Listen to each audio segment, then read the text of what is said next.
someone's back from Israel.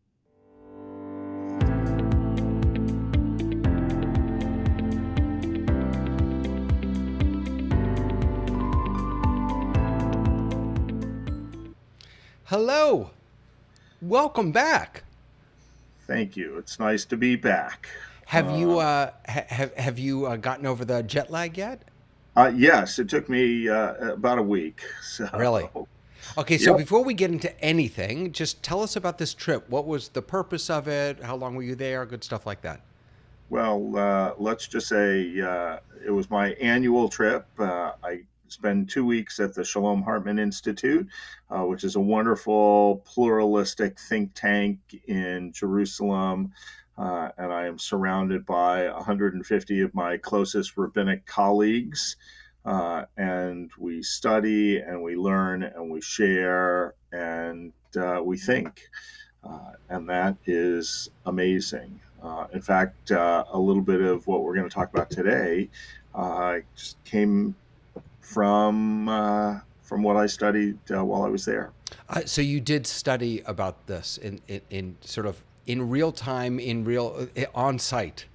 Yeah, I mean the democrat look. You experience what's going on in Israel, and I'm kind of specifically not talking about any of the details of the judicial reform. Go to last Friday's sermon, and you can see that. But thinking about what is a democracy and Israel as a democracy, is it a democracy?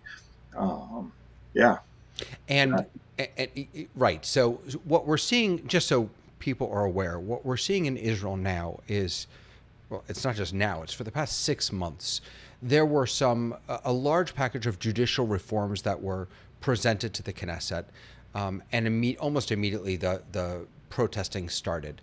The argument is that because Israel doesn't have a constitution, and because the executive branch and the legislative branch are so intimately intertwined in the Knesset, that the judicial branch is absolutely fundamental to balancing out and ensuring that Israel remains a democracy, and that this collection of laws would weaken that. And so there have been all these protests. Last week, one small part of this package did pass, what was called the reasonableness piece of it, and we don't have to get into it because, or that specifically, because this is just the modern day version of a question that has been, I think, present ever since Israel's founding, and that is, how can Israel be both Jewish and democratic? What does it mean for Israel to be a democratic state, and is democracy itself a Jewish value? So, do you want to start with maybe some of what you learned over there, and as a launching off point? Okay, so I think we have to start with what is democracy, which kind of like pornography. I think it was. It's hard to define, but I know it when I see it. That Uh, took a strange turn. well, all right, uh, but let's. I'm going to use democracy or the term democracy to um, in its simplest form, government by the people. Now, the problem with that is in the gradations of what government by the people means. It's easy to tip the balance one way or the other.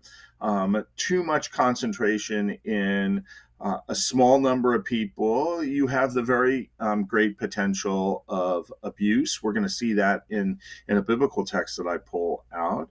And then too many people, then society devolves into anarchy. And so, as with democracy in general, I think so it is in Judaism. Questions arise both in a theoretical or theological sense and a practical sense.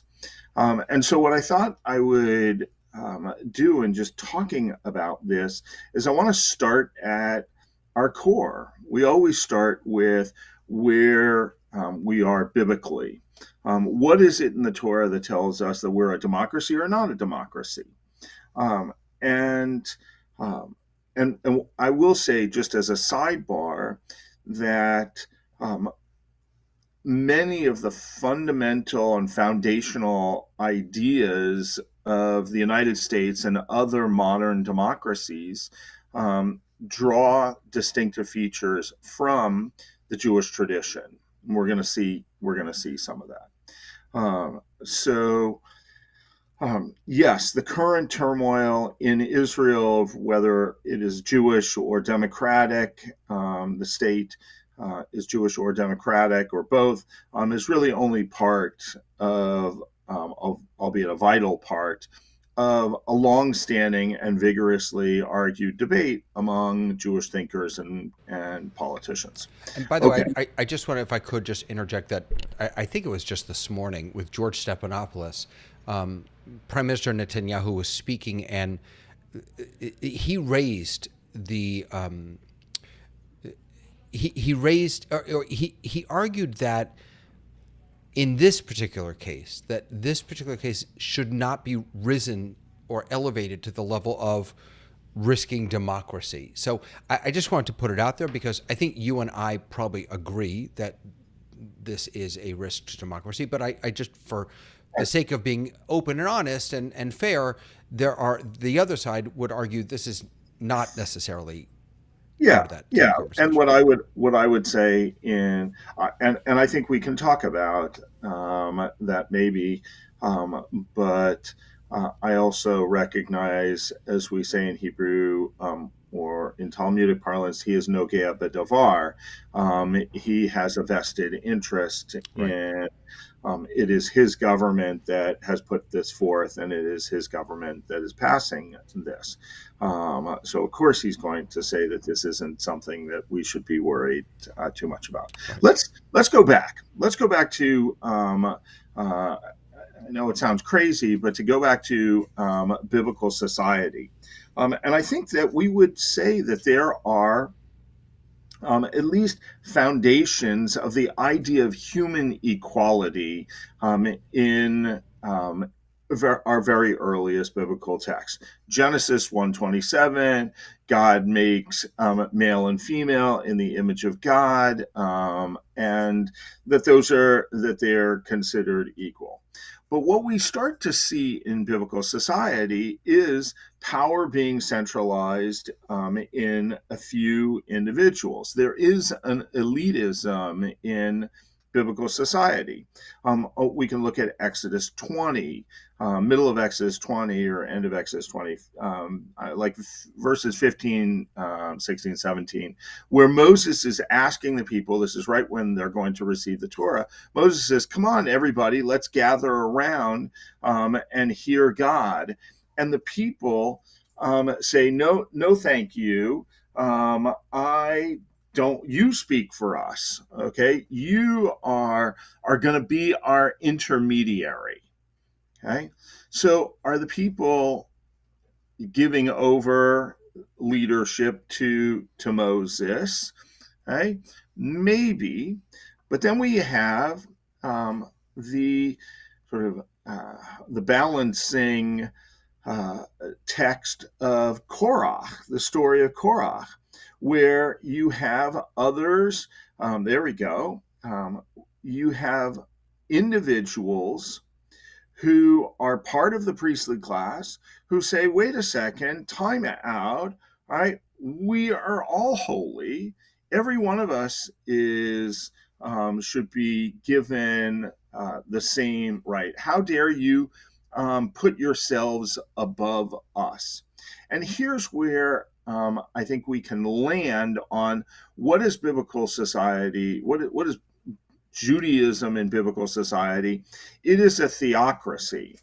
Okay, one deity has come along, has been recognized as the supreme ruling authority, who then gives divine guidance to human intermediaries, i.e., Moses or Aaron. Right? God chooses who God wants as the leaders. We don't get to choose. Right? There may be an equality among all people, right? But right, we don't get to choose who's above everybody else. You Okay? know, God, this, yeah, this is such a fascinating text to bring up because Korach gets such a bad rap. I he mean, does, he's and we just love him. We love him as modern, right, liberal Jews who believe in equality. right. Okay, we hold Korach up as a big flag and say, he's our guy. He's our Yeah. guy. Um, and but I want us to just let's be at least honest with what the text is telling us, and that is that God has chosen Moses, and so there is a bit of a theocracy.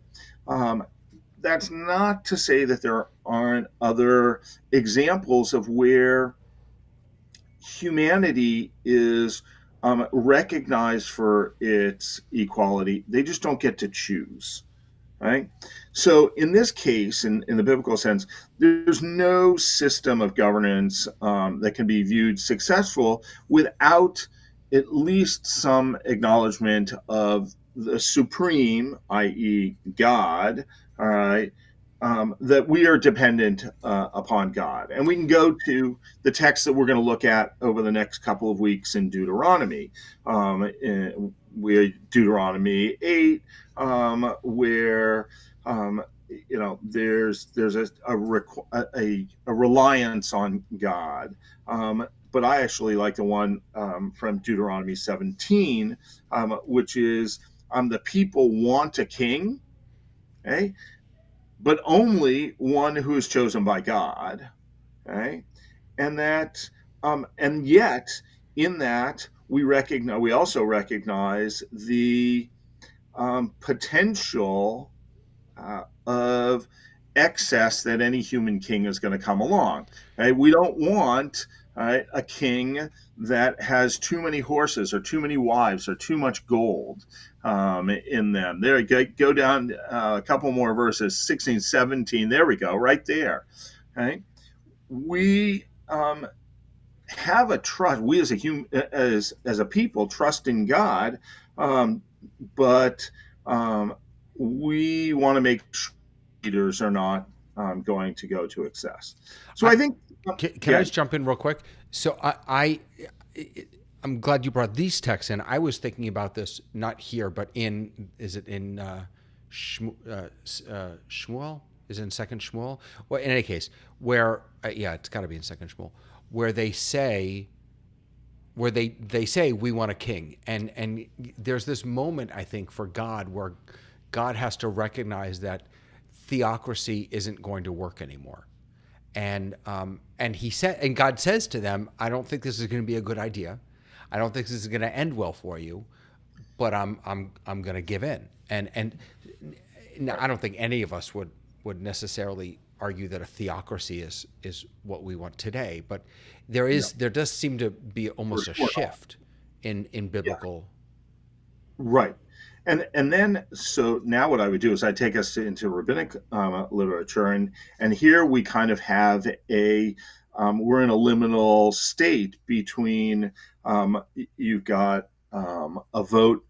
Mishnah Avot 1:1, where we have a very clear start of Moses received the Torah from Mount Sinai, transmits it to Joshua, Joshua to the elders to the prophets. There is a clear lineage. There is an elitism right here in that text.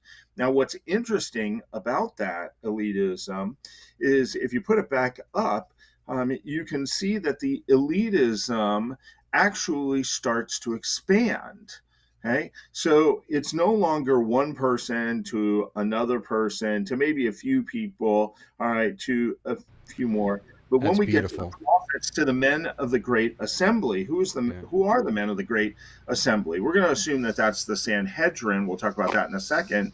Okay, so all of a sudden that gets expanded to about 70 people, and then at the very end, they say three things. Raise disciples. Yeah. Raise many disciples. That's nice. Okay? And the question that we asked of ourselves, a couple of weeks ago was, can the many disciples be, um, you know, a wider, more democratic? And the answer, I think, is yes. I think that um, it, Judaism and its core is not a democratic religion if we look at it with texts like this, but it does contain many aspects of democratic traditions. And there is a democratization of society by the people when we abandon the hereditary monarchy, right? And we abandon the hereditary priesthood. Okay, that there goes the theocracy.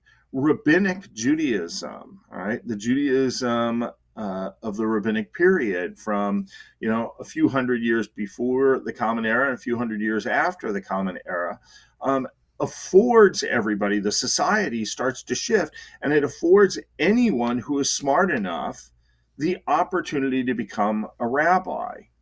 Okay? In fact, okay, a text that we looked at a couple weeks ago from Talmud Yoma, Yoma 71b, has just a wonderful little piece in there where the people choose the rabbis over the high priests. So it's a meritocracy over a hereditary, an inherited leadership. Okay. Now, I mentioned the Sanhedrin. So the Sanhedrin is, and there's a whole lot of debate about this. Right? We don't know exactly. All right, but let's assume that the Sanhedrin was a wider body of individuals. They say the Great Sanhedrin was 71 individuals.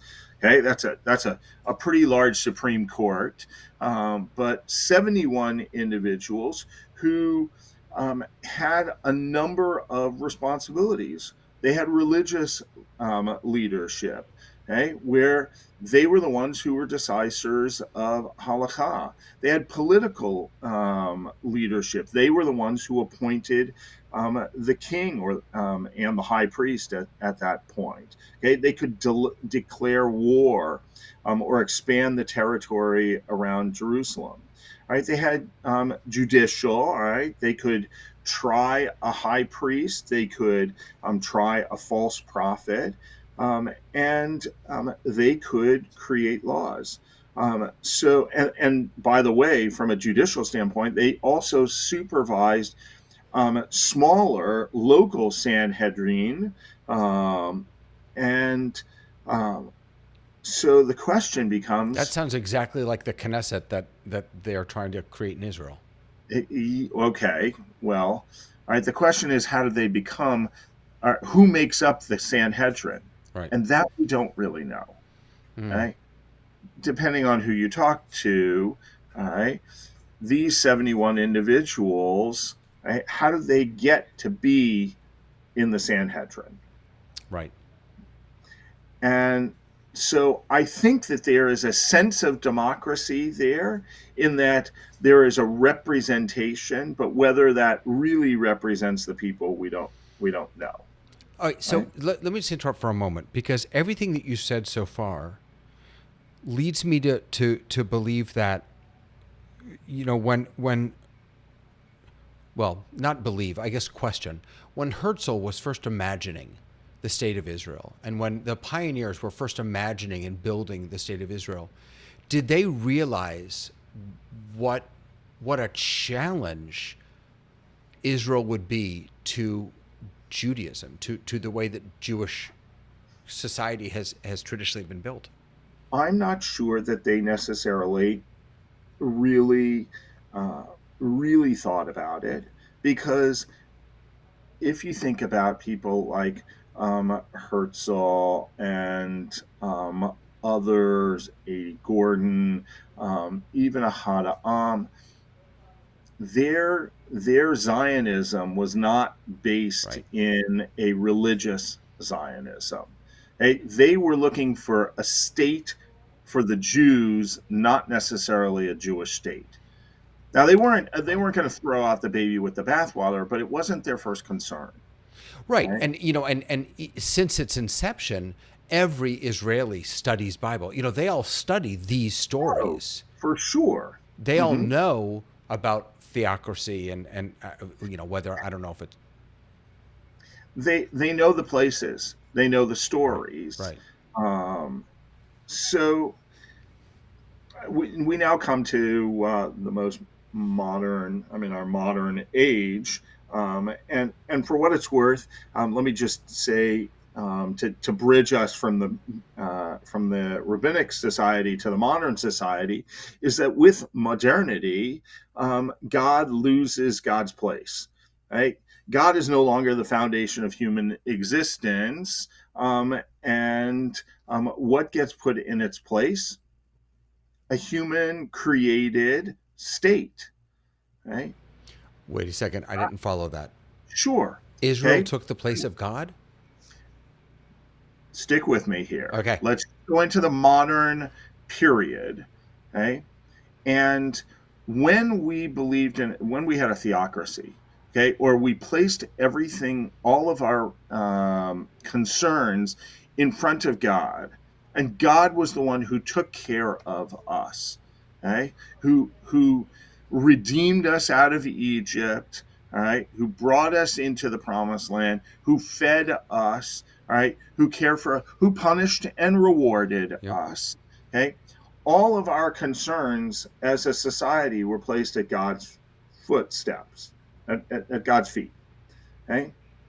When we get to the modern period, okay, and we start to look outside of God, we're no longer looking to God, all right, to answer all of our prayers. Sure. And there's where modern Israel, at its core, right? Think about the early Zionists, right, who were rejecting the past. We don't want to be yeshiva bookers. Yeah. We are not waiting for God to give us a land. We are going to go to that land, and maybe with God's help, okay, but we're not waiting. Okay, we are going to plant our feet and plant our crops into this soil and create a land ourselves. The way you just said that is fascinating because I can imagine the pioneers saying, some of them saying, we are God's hands, we are God's feet, we're going to help move this along. I can imagine others saying what you just said, which is, I'm done waiting. And I don't need God. Right. Okay, I need the Right. Jewish people, and I need the Jewish people to come together, and we're going to fight, and we're going to Yeah. defend ourselves, and we're going to create ourselves. And so therefore, God loses God's place, and now we're in that spot where, all right, early Zionism. All right, why did David Ben Gurion give over all of the responsibility for personal status to the Orthodox? Because he needed them to come and be a part of the society, but he never figured that they were going to grow in influence and start to shift away from a, I'm going to say, largely secular, right, Jewish in culture, right, state to a Jewish state where Judaism becomes the halakha becomes the law of the land, Right. right? And for some of our more traditional brethren, right, they would be just fine with that, Right. and they would build a third temple, right? and we would go to no longer being a democracy. Okay? I would claim, as we're finishing up here, I would claim Judaism is not necessarily a democracy. Okay? We as Jews have evolved, right, and live in a society of democracy, and that's why you have a liberal Judaism that allows for the individual autonomy, okay, personal choice, buzzwords of Reform Judaism, right, and you have an orthodoxy where look, we know that any candidate that wants to go and earn the votes of Jews, certain Jewish communities in Brooklyn, right, are not going to be canvassing house by house. What are they going to do? They're going to go right to the Rebbe of that community, and the Rebbe is going to make that decision. That is not democracy, right? That is the people choosing, all right, to identify with the Rebbe, and that the Rebbe and turning over responsibility for their lives to the Rebbe. I think Okay, now it's an interesting question, by the way. Is that a form of theocracy? We're a little off topic, but is because in some cases the Rebbe is seen as not as being divinity, but extra holy, and right, therefore right, has a greater connection yeah, to um, to to God. yeah, So um, this is, I think we are in a very challenging period, particularly for the land of Israel, because I think that trying to figure out what is the Jewish character. Okay? I don't believe that we are simply a state for the Jews, right. where this is where Jews live. All right, nor are we a fully Jewish state. If we are going to be a Jewish democratic Right. democracy, which is what the state of Israel, the Declaration of Independence says, okay, then um, that those two things cannot be um, equal. Right? The people have to be able to choose the Judaism that they want. Okay? There can't be one Judaism, and for that matter, all right, there are more people than Jews in the land of Israel. Right? Right. I think I'm not sure that I'm 100% comfortable saying that those two cannot exist equally, only because I think that has been the goal. Who is going to choose the Judaism that is going to define the state of Israel? No, understood. And that's look, and People we should. saw The that people we should. right we saw that with just this past week, Women of the Wall were davening at and it was terrible what happened at the Kotel. It is every month, but in this month particular, right on the month of Av, as we're welcoming the month of Av, to have women and men attacked for praying. So I agree with you. Um, I guess what's interesting is that what's going on now in Israel really isn't about halacha at all. I think it's about balance of power. It's about and so I'm part of me is wondering, and we don't have to answer this now. Part of me is wondering is the challenge of achieving a fully democratic state because of our history and halacha, is that what's challenge is that still challenging in this modern day case, or is this something different? Is this just tyranny, anti-democratic leaders, or is this connected to our history of not really knowing how to do democracy well?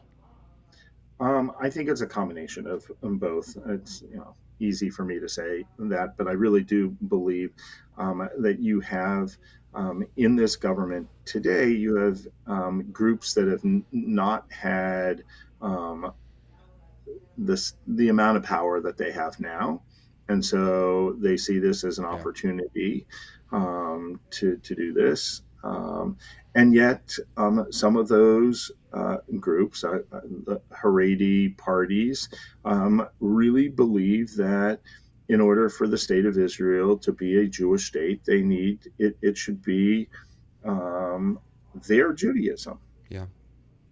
Yeah. right? And only their Judaism. So there's challenges in democracy when it comes to who's going to decide the Jewish character of the state. There's challenges with democracy when we acknowledge that there are not only Jews living in the state, and Correct. there are challenges to democracy amongst the Jews.